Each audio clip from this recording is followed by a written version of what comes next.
hospital when I said I'm okay and you barged into my house without my knowledge while I was sleeping. You walked into my room and banged down my door without my knowledge, without a warrant. Based on your psychiatric history. Yeah, which shows that I'm stable. This was one really sad, depressing story that happened over the weekend. So let's be clear right from the jump. This wasn't just a car crash. This was a slow motion disaster that could have and should have been prevented. Here is what we know. On Saturday afternoon, this silver car was about to take a right-hand turn onto Ocean Parkway when this blue car slammed into it. The force pushed this silver car out of the way, but the blue car kept barreling on, hitting 34-year-old Natasha Sada, her 8-year-old daughter Diana, 5-year-old daughter Deborah, and 4-year-old son Philip. Natasha, Diana, and Deborah were killed. Their funeral was yesterday.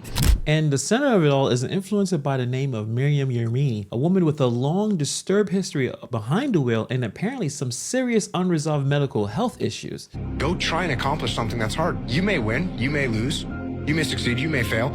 I'll tell you what, you'll be better. To be successful at anything. But instead of being stopped, she was allowed to keep driving. Now a mother and her 2 little girls are dead. A 4-year-old boy is fighting for his life. And the entire community is left asking, how the hell was this even allowed to happen? So this happened in Brooklyn, a quiet Saturday. Family was walking home, just doing what families do, normal peaceful stuff. Then came that Audi. And police say Miriam was driving with a suspended license, which already should have been a red flag. She allegedly rear-ended the Uber, lost control, and plowed into a mother and her 3 kids. And just like that, lives were destroyed. The mother and the 2 daughters were killed right there on the spot. Her son, just 4 years old, is critically injured and clinging to life in a hospital bed. You can't even wrap your head around this. 3 lives gone. 1 left broken and still fighting for his life. All because someone that should not have been driving was still on the road. Natasha, Diana, and Deborah were killed. Their funeral was yesterday. The little boy still fighting for his life. This was just an innocent mother. She's probably just taking a walk, enjoying her Saturday. And it's just very unfortunate. It's really a shame. And my heart goes out to the family.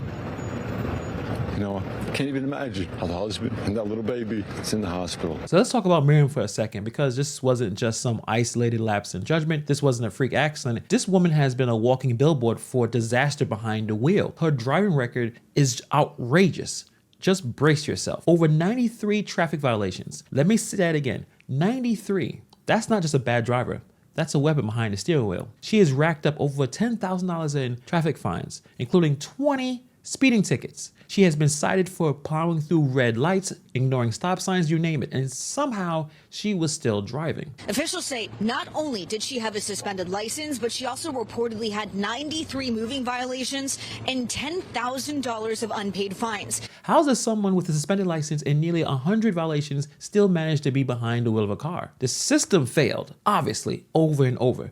Now, apparently this person is an online influencer selling wigs. You can check out her Instagram. She likes to show that she has money. She's traveling all over the world. She cares about how she looks in it, and that's how she sells her wares. New York is notorious for having bad drivers, but it looks like for her sake, if you make enough money, you are going to be able to continue to drive no matter how dangerous you are. How many speeding tickets does it take for someone to be taken off the road? But it doesn't matter, because she still drove with a suspended license. She didn't care about the rules. She only cared about what she wanted to do, is to look good on Instagram and drive recklessly into families. It's crazy. But it actually gets even more crazy. It actually gets into some surreal territory. So after the crash, EMTs say that Miriam told him that she was possessed. Her exact words, she had the devil in me. And she actually said it out loud in public after mowing down this family. And she posts some videos on Instagram. Now, many of those are not there. I think there were stories, but there was one that I found on TikTok. Let me show you guys that right now. She is currently getting a psych evaluation at Bellevue after she allegedly said some things to first responders immediately after the crash. If you don't do that willingly, we're going to have to take you with us. Why do you want to take me to the hospital when I just told you I'm okay and I don't feel like I need to go? You record all you want. We're recording as well. I know. It's all video on our chest. So tell me why you want to take me to the hospital when I said I'm okay and you barged into my house without my knowledge while I was sleeping. You walked into my room and banged down my door without my knowledge, without a warrant. Based on your psychiatric history. Yeah, which shows that I'm stable. Which shows that I'm stable. I have evidence. Your psychiatric history. Which shows that I'm stable. We've been informed. Your Instagram posts and how you've been talking tonight. Yes, because and the medical professional we have with us, we are all recommending that you have to go to the hospital. Okay, so guess what? It's not going to happen because I don't feel like I need the hospital. Well, it's not your choice, unfortunately. It is my choice. I'm an adult, and this is a free country. What is it? The land of the free? Or the land of the prisoners? Ma'am, you're not a prisoner. You're not a prisoner. I am not moving from my bed. If you guys have a problem with me exposing the truth, you can take it up with God. What's the truth? The truth is I'm good. Ma'am. Ma'am, can I get you clothes? Please. I have clothes on. I'm not going anywhere. This is my bed. You barged into my home without my knowledge, without a warrant, without even a reason to why you're here, without a validating excuse as to what the phone call was even about. Come on, get out of bed. Look. This is all to show you guys why the agenda's never. She was reportedly taken to Bellevue Hospital for evaluation, and honestly, that probably should have happened a long time ago. You don't say you're possessed by demons after committing vehicle manslaughter unless something is seriously off, or it's possible that she's trying to find ways to get away with this. But the problem is, this wasn't the first sign. This was just the first time the world just stopped and listened. Now, the interesting thing, there's another layer to this story. Miriam sued the NYPD back in 2019, alleging that she was assaulted by an officer when she was just 14 years old. She actually won that case and won that $2 million settlement. So let's just take a step back. Did she ever get therapy that she needed? Clearly something has been broken in this woman for a long time. Trauma like that doesn't actually go away. It festers, and left untreated, it can explode in tragic, unpredictable ways. She got the money, sure, but did she really get the help? Or did she just use this money to invest in the wig business? Is it possible that the money was just thrown at this damaged person and it was called justice? I mean, mental health is real, trauma is real, but let me be very, very clear, but it does not excuse reckless behavior.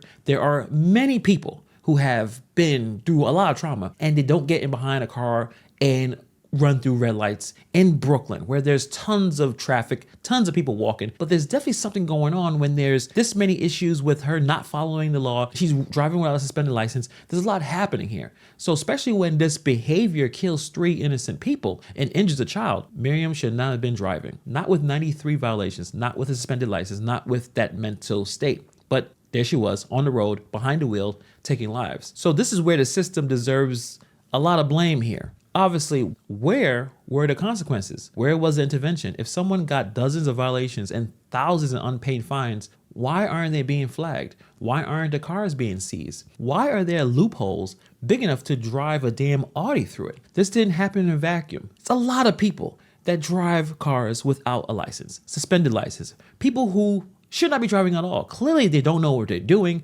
and they should not be behind the wheel of a car. So some people are calling lawmakers to do something. So let me know in the comments below if you agree with this. Just a short time ago at Brooklyn Borough Hall, local leaders and families who lost loved ones in fatal accidents spoke out for a new law that would put these speed restriction devices on the cars of these repeat offenders. They are calling for stricter traffic laws, harsher penalties for repeat offenders, and better systems for tracking suspended licenses. And it shouldn't take a triple homicide to start caring about who's behind the wheel. If someone's got a history like Miriam's, the system should be screaming, get off the road.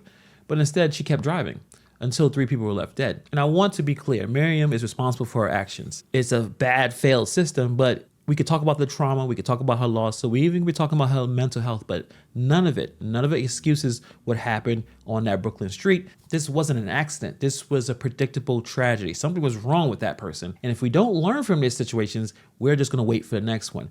It's no more excuses, no more blind eyes. I think we need to find a way to fix the system and get the people who have suspended licenses off the road. Because next time it could be any one of us. So let me know what you guys think about this story in the comments below. Thank you for taking time to watch this video, and I'll see you guys in the next video.